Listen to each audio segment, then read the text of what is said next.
SLO Bobcats. Today we're going to start with our SLO Step 2. And let me just get this slideshow going. But today we're going to focus on the ISP, which is the Initial Skill Profile. This is Step 2. So by now, your Step 1 should have already been completed. And Step 1, remember, is the statement. So in Step 2, the main thing we want to do before we move to Step 2 is making sure that your SLO is appropriate and focused. So the number one thing we want to do is we're going to reflect on your SLO, and then now you're going to begin to think of typical students in your grade level. And we're going to get into more detail as we continue. The most important thing in this step is that it's important that you do not think of your current students. This step actually should have been done before school started. So when we do the SLO, the ISP is done with what a typical, if you're a second grade teacher, what would a typical second grade student should be able to do? So now, before we move to Step 2, I want us to still make sure that the first step, Step 1, is appropriate. So at this time, if you want to press pause, and I want you to right now go ahead and look at your SLO statement. So go ahead and take it out, or make sure you have it in front of you. And let's do the success criteria first. Because if you do not answer yes to these 5 statements, then you do need to go back and change your SLO. Okay? Otherwise, it just becomes a big challenge afterward. So the first thing with your SLO is, does your SLO represent a foundational skill that is specific to the content area? If you said yes, go ahead and check it off. Let's move on. Does your SLO skilled statement persist throughout the course? So is this something that you're going to be able to do in November, but also in February? Okay. Number 3, is it measurable through a demonstration of student skill? 4, if you focus on it, will it improve the teacher's practice, your practice? And last, 5, the skills captured are clearly defined and are appropriately focused. So now if you said yes to all of these 5 statements, perfect. We're able to move on. So with the initial skill profile, what this will do is it will capture where students are in relation to the skilled statement at the beginning of the course. So I know due to the pandemic, we're filling this out in the second 9 weeks, but I want your mindset to still be as if they were as if your students were going to walk in to your classroom in the next week. The initial skill profile also captures the different levels of student skill. And the most important thing is you have to really keep in mind with what is typical for the teacher's classroom. And again, you're not going to think of your students just yet, just what is typical. Okay. And we're going to come back to this, but when we do the success criteria for the ISP is when you do this well, you're going to answer these questions very similar to the SLO process. You're going to ask yourself, does my ISP, do they articulate skills for the beginning of the year? So remember, it's important that in the initial skills, you're thinking about beginning of the year, not end of the year, beginning of the year. Does it differentiate between levels? Do the descriptors align to skilled statements? Can they be assessed in multiple ways? And is it specific to the teacher's experience and expectations? Okay, now what I'm going to do is I'm going to show you my screen in Eduphoria, so you can now see what that's going to look like on your side. So I've already logged in, so we're going to go now to SLO. And I've created an example just to walk you through it.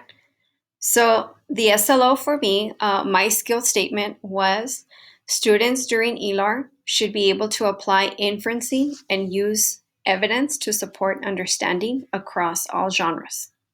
Okay, that's my SLO statement. Um, I just put down here that what led to this decision was that it is a readiness standard. And then I did just make inferences or just made note to certain TEKs. I also did already make sure that I put down the TEKs that helped me. What I always tell teachers is use the standards, the TEKs, the process skills, the process standards.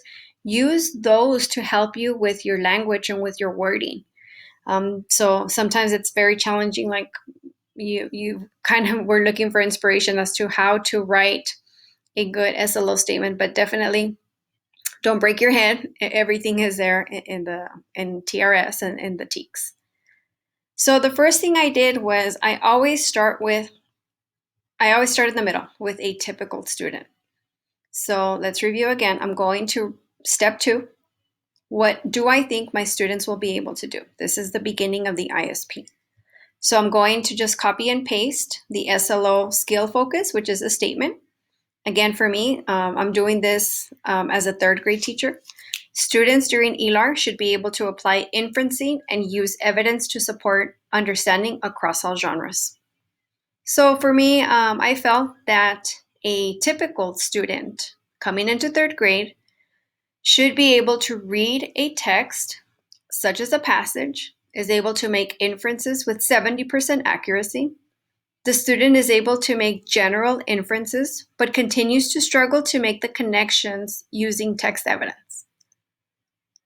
The next thing I do is what I did is this is typical. So what would an above typical 3rd grade student be able to do? My strategy, honestly, I copied and pasted, and then I pasted it up here. And then I just adjust it. So for me here, an above typical 3rd grade student will be able to read text to include passages, but also novels and textbooks in multiple subjects. The student is able to make inferences with 80% accuracy and is also able to make the connections using text evidence. An above typical student, I copied and pasted from here to here. This is just my strategy. A well above typical 3rd grade student will be able to read a multiple of texts, actually that should say texts, across all genres and is able to make inferences 90 to 100% of the time. The student is able to make the connections using text evidence and is able to justify responses. So do you see the difference already between typical, above typical, and well above typical? For the most part, there is differences between the descriptors, but you can see that it's still very much focused to the SLO, to the original.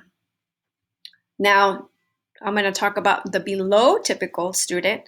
So what I did is I copied and pasted from typical to below typical. A below typical 3rd grade student will be able to read a text such as a passage and is able to make inferences 30 to 69% of the time. The student is able to make general and simple inferences, but struggles to make the connections using text evidence. Then the well below typical student will be able to read a text, such as a passage, and is able to make inferences with less than 30% accuracy. You see the difference? So typical 70, below 30 to 69, and then here below 30. The student is unable to make general and simple inferences. The student struggles with comprehension and is not able to use text evidence to make simple inferences.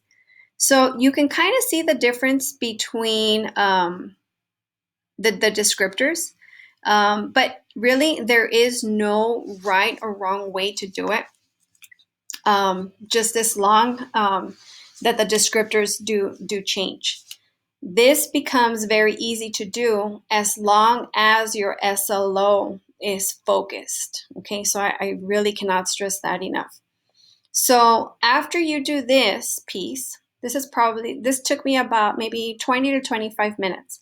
So once you do this piece, the next thing that you're going to do is now you begin to look at your students.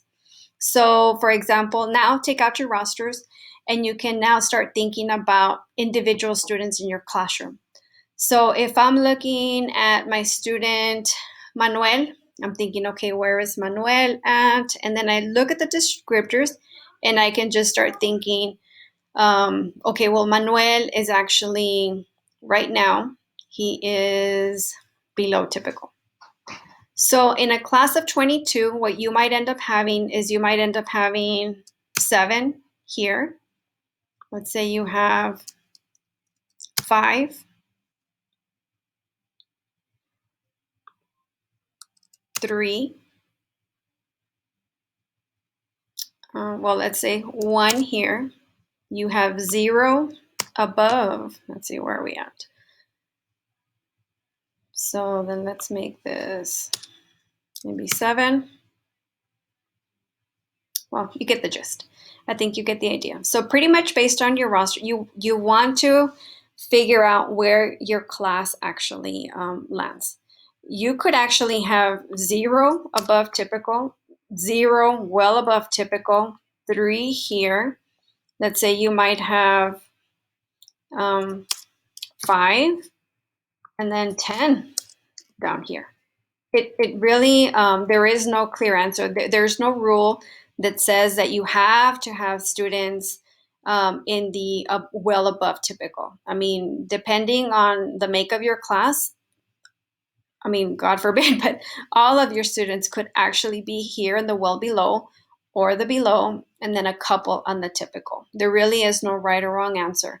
The important part is that you answer based on what is typical and not thinking of your students just yet. Okay, this is step 2. And I'm going to end with going back to the presentation. Let me go back. So the success criteria.